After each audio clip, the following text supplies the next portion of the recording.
There's nothing quite like using a fire-breathing T-Rex to beat the crap out of a dragon to recapture that childhood joy of smashing action figures together.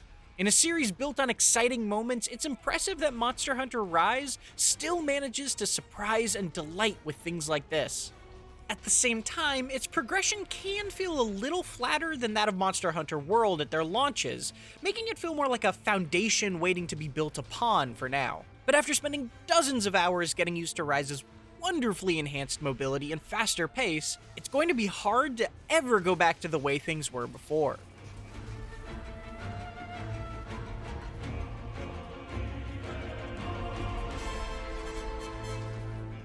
If you're new to the series, Monster Hunter is essentially a gauntlet of epic boss fights against spectacularly diverse monsters, who you then turn into nice pairs of pants.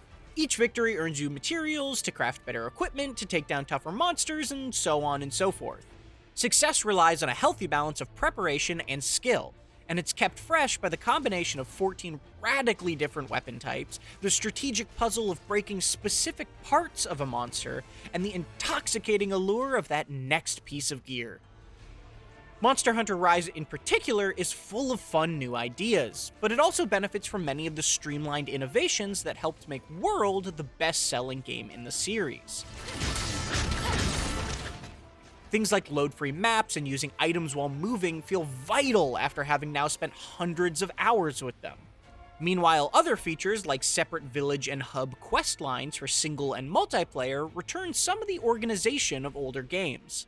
That mishmash of ideas makes Rise feel like a huge mechanical step forward compared to the last Switch entry, Monster Hunter Generations Ultimate, but more of a sidestep in the context of World and its Iceborne expansion.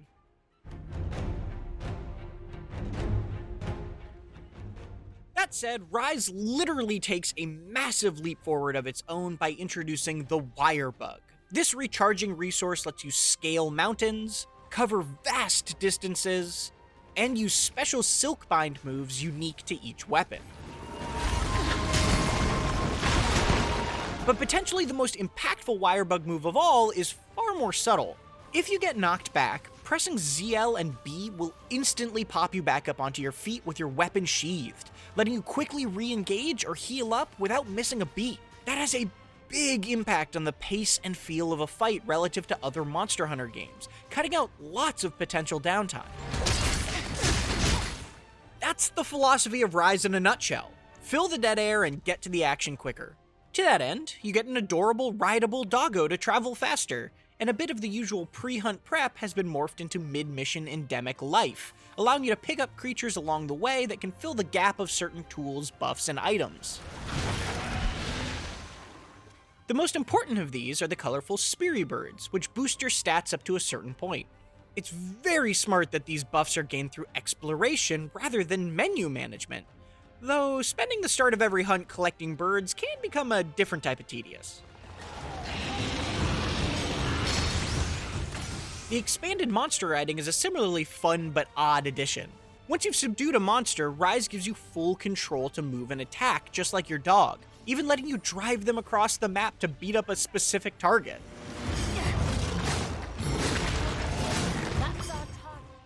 It really is a blast, but it's also weirdly easy to trigger. That means the other monsters are now basically just tools to be used, not much different than the tiny endemic life pickups. That Rajang I used to fear is little more than a club to be wielded in Rise, which is certainly entertaining, but I don't think even the notorious Devil Joe's chaotic interruptions would be as impactful here if it were in this game.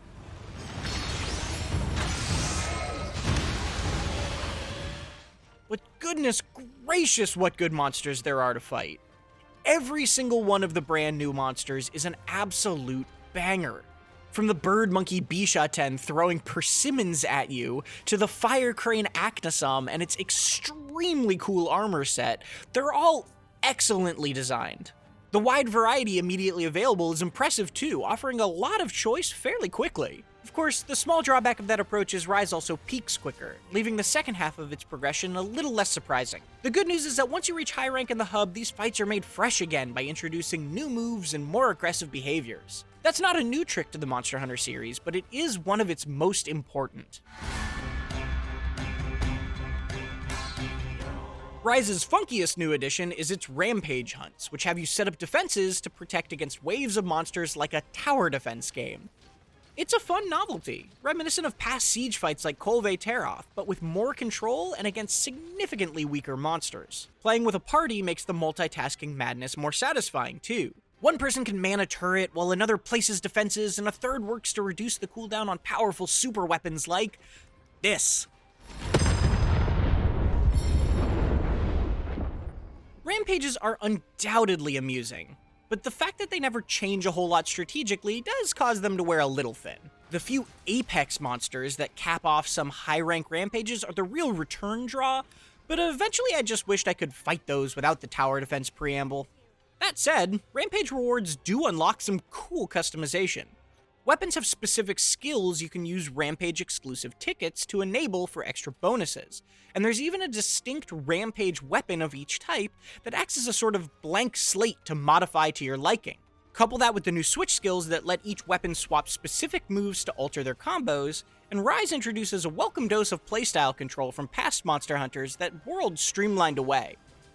It's a shame then that Rise lacks any sort of endgame to really push the limits of all that choice. It took me just under 50 hours to see basically everything there is to see. Obviously, that's not a small amount of time, but high rank still feels like it's missing that last layer to really test you, and its story ends on an unsatisfying cliffhanger. There are no new challenges unlocked afterward, no tempered monsters, and no elder dragons at all apart from a couple cool story-specific ones. As a result, Rise ends up seeming like a great foundation for Capcom to build on, rather than a deep game of its own at launch. Thankfully, the excellent support World received gives me plenty of faith it will grow, and Capcom has reassured me already by scheduling the first free content update for the end of April.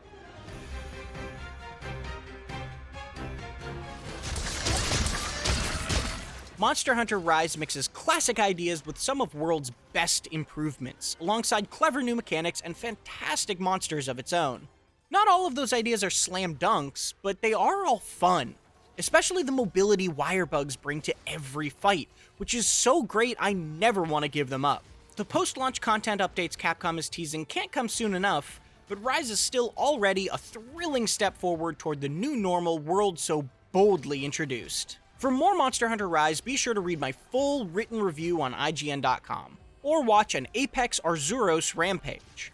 And for everything else, keep it right here on IGN. Yeah!